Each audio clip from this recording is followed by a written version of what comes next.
Porque eu tento entender, assim, de onde o Charlie Kirk é um extremista? Porque o extremista pode ser um extremista no discurso e um extremista na forma, certo? Por vezes eu acho que a imprensa confunde forma e conteúdo. E eu começo pelo Bolsonaro. O Bolsonaro, ele sempre foi um político muito convencional. E aqui no Brasil a imprensa o tratava como um extremista por conta da sua forma. Na verdade o que eu sinto a imprensa tinha um desprezo, que eu também tenho, pelo linguajar e pelas simplificações muito burras que o Bolsonaro fazia. Então o Bolsonaro, ele era muito assertivo falando burrice de um jeito burro. Isso irritava a imprensa, isso irrita as pessoas, isso é quase uma questão de classe, né? Em que o vocabulário da pessoa fala, esse cara é um jeca. Mas o problema é que a mesma imprensa valida e acha lindo a simplicidade, a brejeirice do Lula, né? Os erros de português do Lula são erros libertadores, os erros do Bolsonaro são sinal de extremismo. Então, um cara como o Bolsonaro, nesse sentido, ele provocava essa vibe na galera. E aí eu acho que era um cara que era jogado no extremo por conta da forma. No conteúdo do Bolsonaro, eu nunca vi coisas muito extremas. Tem umas declarações aqui e ali, mas muitos políticos de centro já tiveram. Então não é sobre isso. O Bolsonaro, inclusive, teve um governo tirando as burrices. E aí no final do mandato dele uma vontade de dar um golpe de Estado e uma tentativa atabalhoada de fazer isso. O Bolsonaro foi um político convencional, ele foi um presidente da República convencional e ruim. Mas ok, eu posso botar o Bolsonaro de direita, não consigo colocar ele como um extremista de direita. O Charlie Kirk, por mais que alguém vai achar que algumas posições dele sobre movimentos identitários sejam mais à direita, sim, o Charlie Kirk representava na maior parte do tempo o pensamento do senso comum e do cidadão comum. E ao representar isso, e ao apresentar isso, vamos dizer, de maneira respeitosa, mas desafiadora, através dos debates que ele organizava em campos de faculdades e tal, ele provocava uma reação da esquerda em que a esquerda ficava atarantada, maluca. E qual o problema que tornava a esquerda maluca? Eu não quero me repetir nisso, mas vocês entendem. A esquerda professa um conjunto de valores muito diferentes dos nossos. A universidade, depois o jornalismo, depois a burocracia, o judiciário, eles positivaram um determinado tipo de valores, que é a ideia de, por exemplo, que uma minoria ela está acima de todos. Alguns exemplos cabem nisso.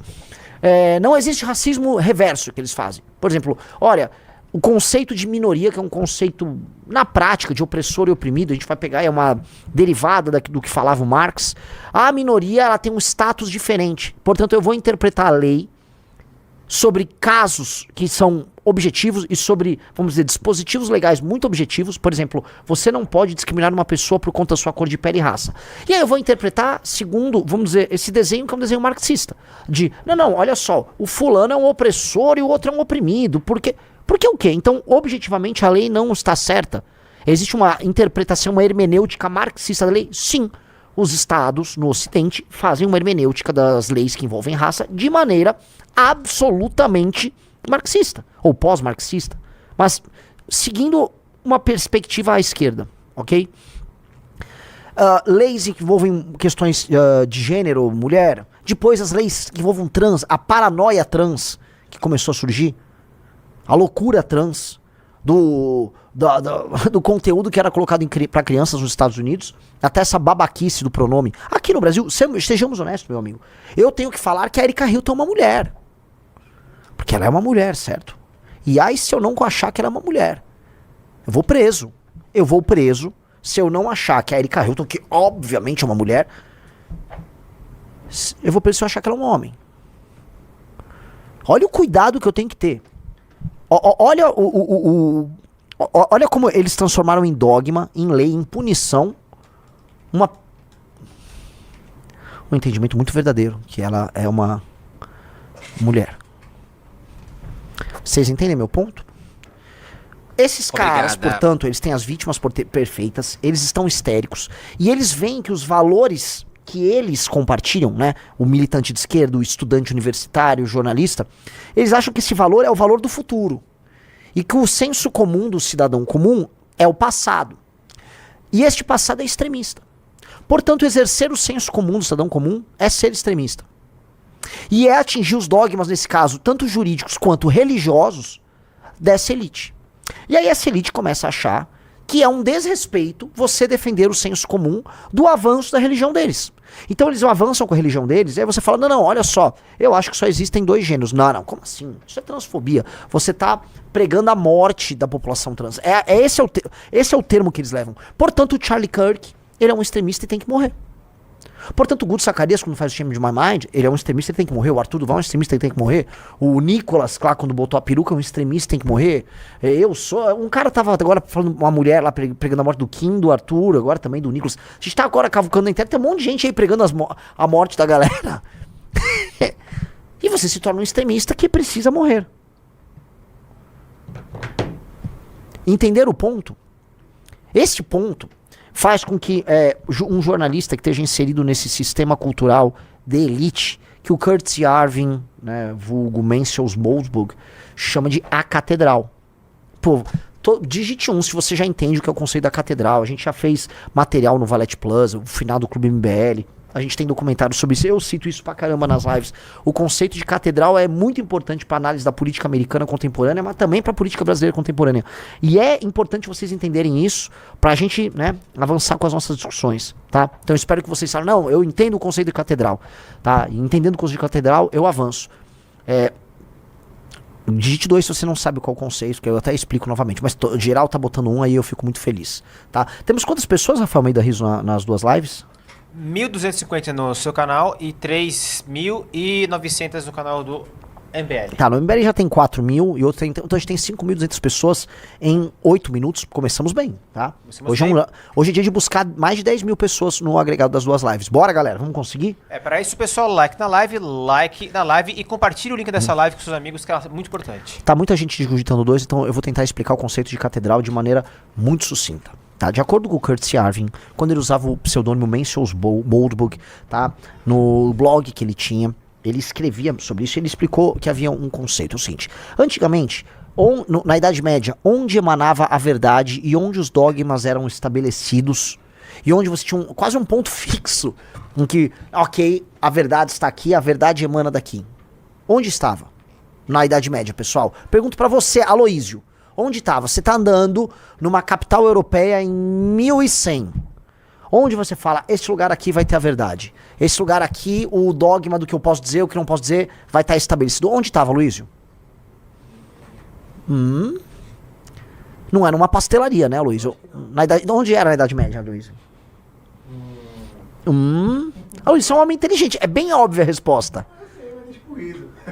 Riso, você sabe, onde era na Idade Média? Europa. Hã? Europa, não. Não, difícil. Galera, eu tô com... Era numa igreja. E o exemplo mais óbvio disso é a própria catedral. O ponto mais alto, mais importante, a principal obra da cidade, onde os homens que definiam os dogmas andavam. A catedral. A catedral contemporânea, nesse sentido, é o quê? É a universidade que se expressa como? Através do jornalismo, e não qualquer jornalismo, o principal jornalismo. Veja, os grandes veículos de jornal do mundo dão prejuízo hoje. Mas eles existem porque eles influenciam. Eu não sei se foi acho que foi o Wall Street Journal, o Jeff Bezos, que por muito tempo foi o homem mais rico do mundo, ele comprou um veículo de imprensa deficitário, sendo ele um homem da internet. Por quê? Porque é poder. É muito poder. Estar na mídia mainstream é poder. O New York Times influencia mais a cultura americana do que todo o Partido Republicano. Ok? Porque o New York Times é parte da catedral. Harvard, o MIT, Stanford, Yale, todos esses caras perfazem eles criam um conhecimento. Então vou dar um exemplo. Uma teoria, o racismo estrutural é criado na faculdade. Ele é elevado. Editoras publicam livros sobre isso. O jornalismo fala que isso é muito importante. Políticos começam a discursar sobre. Vira projeto de lei. Um juiz adota. Quando viu, o que surgiu na universidade está servindo como dogma na tua vida. Ok? Basicamente, eu tô resumindo muito isso aí. A catedral contemporânea são esses caras. E esses caras, meus amigos, olhando aqui pra vocês, esses caras são teus inimigos. Esses caras são teus inimigos. Esses caras não gostam de você. Você tá aqui na minha live, é porque você, basicamente, é o cara que eles querem ferrar. Isso, naturalmente, a catedral do mundo é Nova York, a catedral do mundo é a Universidade Americana, é a inteligência americana, é a mídia americana. Mas cada um, a gente pode botar que a gente tem, vamos dizer, as nossas versões locais, né? A gente vai ter os nossos arcebispos aqui, a gente vai ter as nossas paróquias, tem essa questão paroquial local. A USP, muito importante, algumas universidades federais, certo? A gente vai incluir aí a Rede Globo, Folha de São Paulo, Revista Piauí, certo? E nosso judiciário.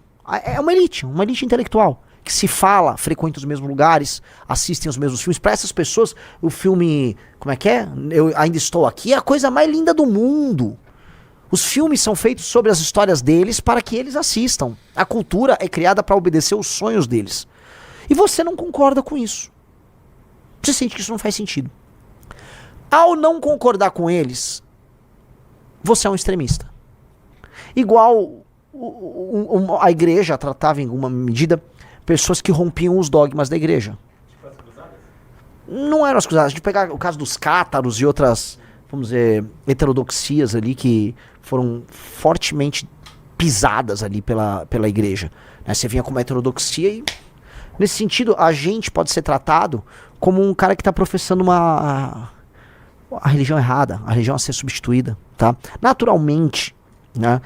Como há um processo de transição em que eles estão se impondo como membro de uma nova religião e esmagando a religião pré-existente ou a cultura pré-existente, há luta.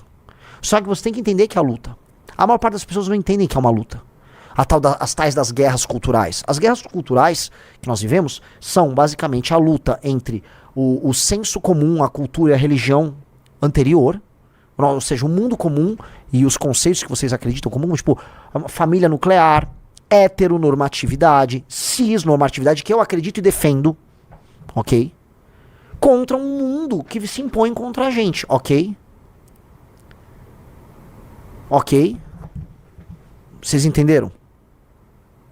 Tô colocando aqui, tá? Nossa, não param de ficar me notificando aí, cara. Alguma coisa tá acontecendo.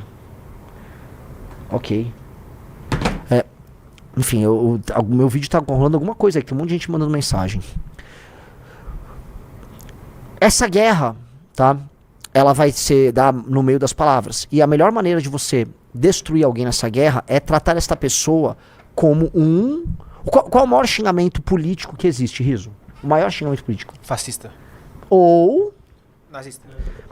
Ou seja, quando você, dentro da ordem política vigente, quer ofender a pessoa da maneira mais torpe possível, de modo a retirar o debate público, você vai tratá-lo como um fascista ou como um nazista, certo? Pergunto pra vocês, por que xingar a pessoa de fascista ou de nazista é o maior dos xingamentos dentro da ordem política atual? Algum motivo tem. E existe um motivo. O motivo é que o evento fundante da ordem liberal a qual nós vivemos, a ordem liberal que está caindo, o evento fundante foi a Segunda Guerra Mundial, com o grande trauma da Segunda Guerra Mundial, que foi ali o Holocausto. O Holocausto foi o trauma e o ponto de partida de uma ordem liberal, ou seja, nós não queremos mais viver os horrores que nós vimos na Segunda Guerra Mundial. Dentre todos os horrores da mortandade, da guerra, do uso de armas, da bomba nuclear, o pior foi o Holocausto. O uso de um aparato técnico humano frio, imparável, para colocar pessoas, seres humanos inocentes dentro de vagões e numerados, levados para campos de concentração para serem sistematicamente mortos, como fazem com boi no matadouro. Ali, você falou, uma nova ordem mundial vai ser criada sob liderança dos Estados Unidos, que é a ordem liberal, que vai ter organismos internacionais para evitar guerra, organismos internacionais para evitar a falta de financiamento, coisas que já estavam acontecendo, vamos dizer, no pós-Primeira Guerra Mundial, a Liga das Nações e tal, mas que se robusteceram após a Segunda Guerra Mundial. Esse foi o evento fundante. E nesse evento fundante, a pior coisa que você pode ser é um nazista. Veja, não é um comunista. Os comunistas cometeram crimes de guerra horríveis na Segunda Guerra Mundial. E antes, crimes de guerra horríveis contra o próprio povo. O Holodomor tá aí. Mas a experiência, do Khmer Vermelho, toda a experiência chinesa, toda a experiência, vamos colocar, soviética, a guerra do Exército Vermelho contra o Exército Branco, os crimes de guerra do Leon Trotsky, que ainda tentam salvar, não, o Trotsky era diferente e tal. Foi colocado num canto. O nazista foi elencado ali como o maior dos problemas. E assim, com razão. Eu acho que dá pra cravar o nazismo como doutrina, ele é aberrante em todos os termos. Com razão. Logo, as pessoas evocam, portanto, que você é dentro da ordem liberal o problema, porque dado que na ordem liberal é a catedral quem dá as ordens, a catedral vai determinar que você, quando não aceita ela, você é nazista. Porque você não está adequado a esta ordem liberal. Entenderam o que eu quero dizer? Na hierarquia da ordem liberal, quem comanda é a catedral, e se você pratica uma heterodoxia, você vai ser o demônio naquela ordem. E o demônio é o nazista. Então você vai ser tratado como nazista. E como se trata um nazista, senhor Rafael Almeida Riso? Plau. Plau. Certo? Então o uso da violência é justificado. Não é que é apenas justificado. O uso da violência é necessário contra você. E se você gostou desse conteúdo e quer ver mais vídeos como esse, já deixa o like e siga o canal Missão Vanguarda.